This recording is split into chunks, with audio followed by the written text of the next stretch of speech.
Bonjour, je commence en vous disant merci de vous prêter à cet exercice intellectuel exigeant.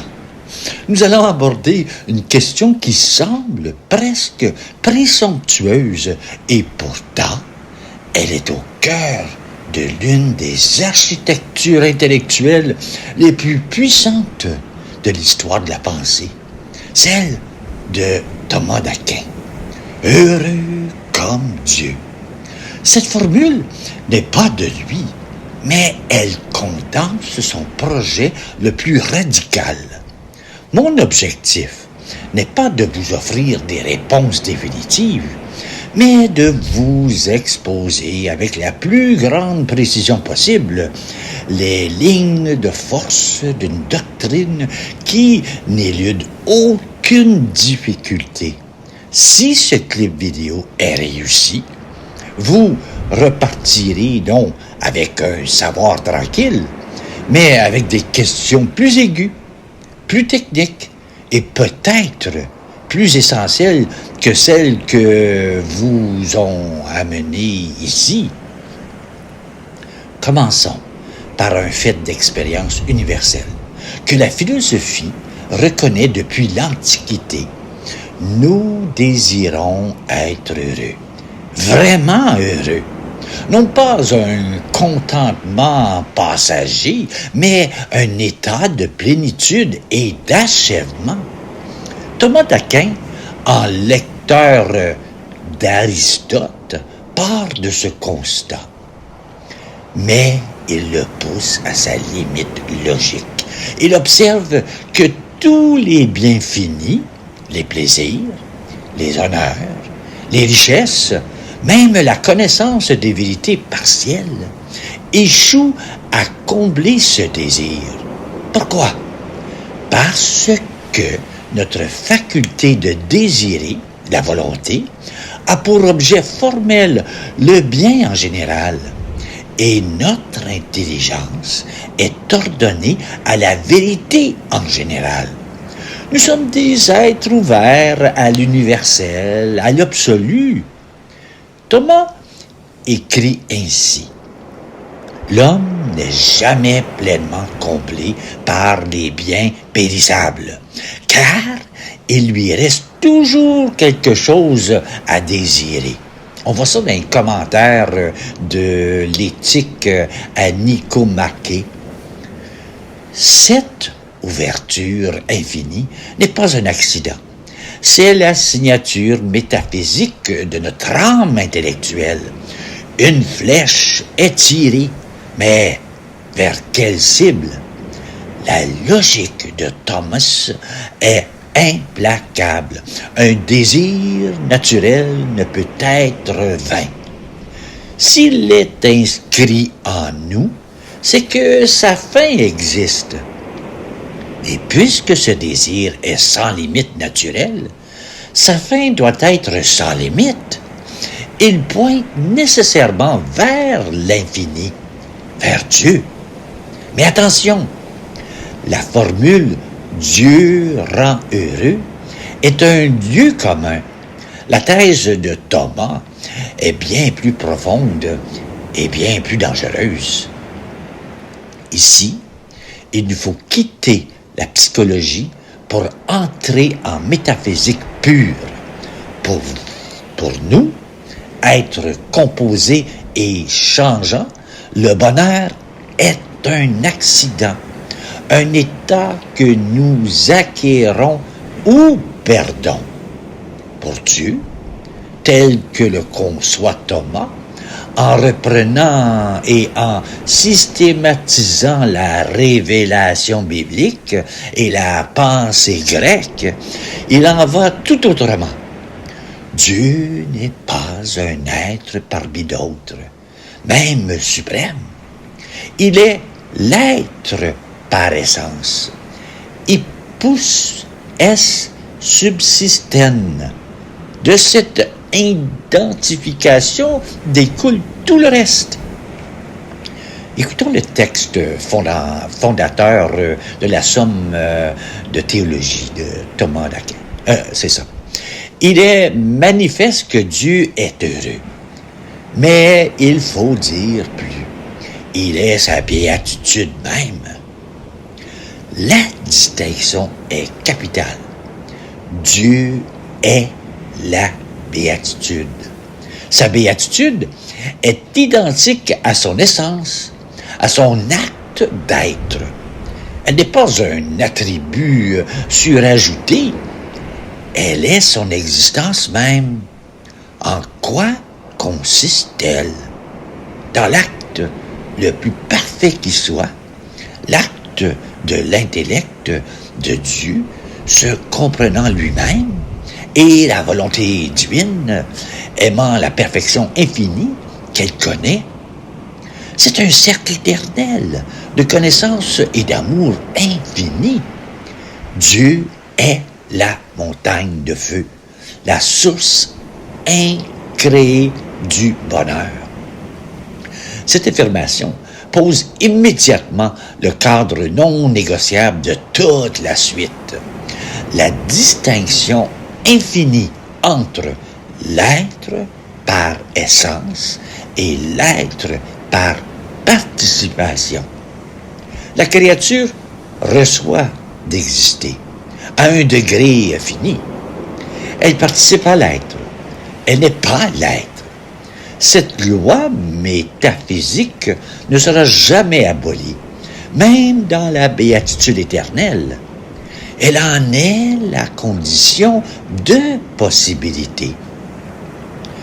Revenons à notre désir. Thomas en déduit sa définition de la béatitude humaine parfaite. Elle ne peut consister que dans l'acte ultime de notre puissance la plus haute, l'intellect, lorsqu'il atteint son objet le plus parfait. Il écrit « Il est nécessaire que la béatitude de l'homme soit en Dieu, car la béatitude est le bien parfait de la nature intellectuelle. La béatitude ultime est parfaite de l'homme, ne peut être que dans la vision de l'essence divine. La visio beatifica, la vision béatifique, voir Dieu face à face. Ce n'est pas une métaphore poétique, c'est un terme technique. Et c'est ici que surgit l'objection la plus radicale, celle que formulait déjà un penseur comme Maïmonide, l'objection épistémologique et métaphysique. Comment une intelligence créée, finie par définition, pourrait-elle recevoir l'acte infini de l'intellection divine? L'infini peut-il être contenu par le fini sans le détruire? N'est-ce pas une contradiction dans les termes? La réponse de Thomas est un chef-d'œuvre de précision théologique. Elle repose sur deux piliers. La lumière de gloire, lumen gloria. C'est un don surnaturel, une qualité permanente infusée dans l'intellect du bienheureux qui le surélève, le transforme, le rend déinforme. Il ne s'agit pas que Dieu entre en nous. Il s'agit que nous soyons rendus capables de le recevoir selon un mode nouveau. La théorie de l'acte, deuxième pilier, l'intellect ainsi transformé produit un acte de connaissance qui reste fini dans son être. C'est un acte d'une créature, mais qui est rendu proportionné à l'objet infini. Thomas ose cette formule subtile. L'âme bienheureuse connaît Dieu, non pas selon sa capacité propre, mais selon le mode de l'objet connu. En d'autres termes, la puissance de connaître est dilaté à l'infini par la grâce pour s'adapter à son objet. C'est le miracle de la grâce selon Thomas.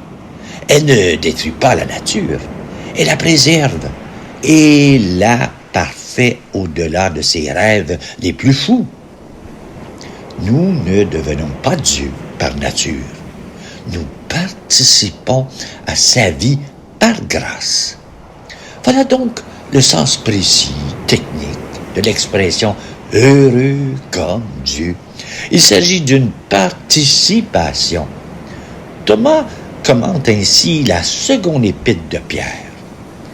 La fin de la grâce est d'introduire l'homme à la gloire, selon que, par la grâce, l'homme participe de la nature divine. Un commentaire qui vient des Sentences, chapitre 4. Le fer placé dans la forge ne devient pas le feu, mais il participe si intensément à la chaleur et à la lumière qu'il devient incandescent, rayonnant lui-même. Il est, comme le feu, sans l'être par essence. Nous serons comme Dieu, participant de sa béatitude, de sa connaissance, de son amour, sans confusion des essences. Mais cette magnifique synthèse cache une tension fascinante, un débat interne à la pensée thomiste. Thomas place formellement l'essence de la béatitude dans l'acte de l'intellect, la vision. Pourtant, en commentant Dénis l'Aréopagite, il écrit que l'amour a plus de poids que la connaissance. Amor superminet cognition, car l'amour unit réellement au bien. Là, la connaissance le saisit abstraitement. Où est donc le sommet? Dans la clarté de la vision ou dans l'extase de l'amour qu'elle engendre? Thomas n'a peut-être pas totalement résolu cette tension.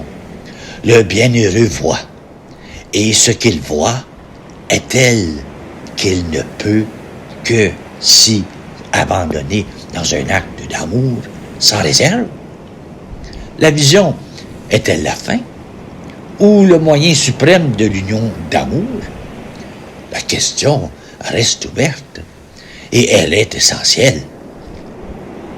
Pour conclure, permettez-moi de jeter un pont périlleux entre le XIIIe siècle et notre époque. Le philosophe Martin Heidegger a défini l'existence humaine authentique comme un être pour la mort, un être jeté dans l'angoisse, la finitude et la conscience aiguë de son néant. Thomas d'Aquin, 8 siècles plus tôt, définit l'homme au plus profond de sa nature intellectuelle comme un être pour la vision de Dieu. Un être donc le désir est une preuve positive, une orientation active vers l'infini. Ces deux anthropologies sont-elles conciliables? Je vous laisse en juger.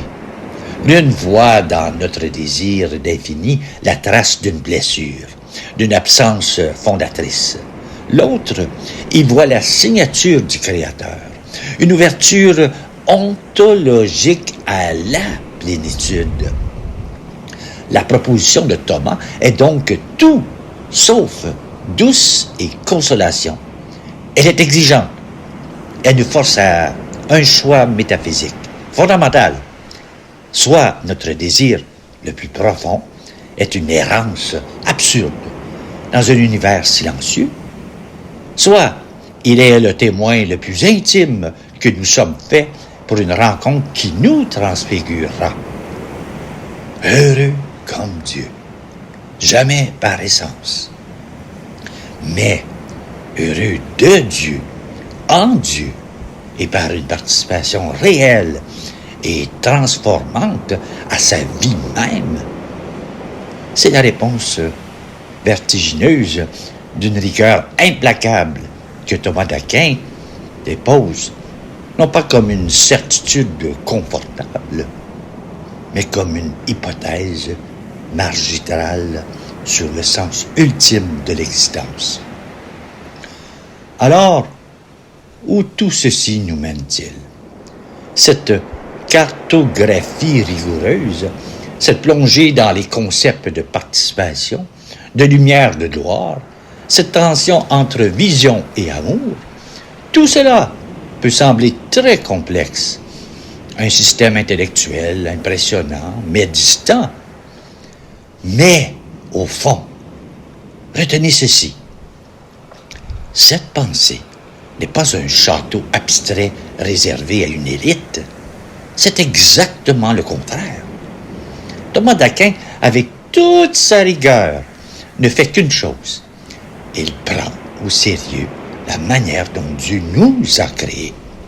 Il prend au sérieux cette intelligence qui cherche, qui doute, qui exige des raisons. Il prend au sérieux ce cœur qui aime, qui désire, et qui ne se trompe pas sur son sujet ultime. Sa réflexion nous pousse à nous servir de tout ce que nous sommes, de notre tête et de notre cœur, pour aller vers Dieu. Il nous dit, n'ayez pas peur de la raison, n'ayez pas peur du désir. C'est par là que Dieu nous parle. C'est pour cela qu'il nous a fait ainsi. C'est pourquoi le discours que vous venez d'entendre n'est pas et ne sera jamais un discours pour fanatiques ou fondamentalistes. Le fanatisme a peur de la raison. Le fondamentaliste a peur des questions. La pensée de Thomas d'Aquin, elle, les affronte, les embrasse et montre que la foi n'est pas un raccourci intellectuel, mais l'horizon qui donne son sens ultime à la recherche de l'intelligence. Dieu ne nous demande pas d'éteindre notre esprit pour croire. Selon Thomas, il nous demande de l'allumer au maximum, car c'est avec cet esprit qu'il nous a façonnés pour le chercher et pour trouver en lui, non pas la fin de nos questions, mais la source d'une joie qui nous rendra, par participation et pour l'éternité, heureux comme lui. Et voilà ma réflexion. C'est tout un exercice de réflexion. Un gros merci à Thomas d'Aquin pour nous avoir poussés au bout. Un jour, on verra ce grand mystère. Merci d'avoir pris le temps de réfléchir avec moi. Je te souhaite une très belle journée.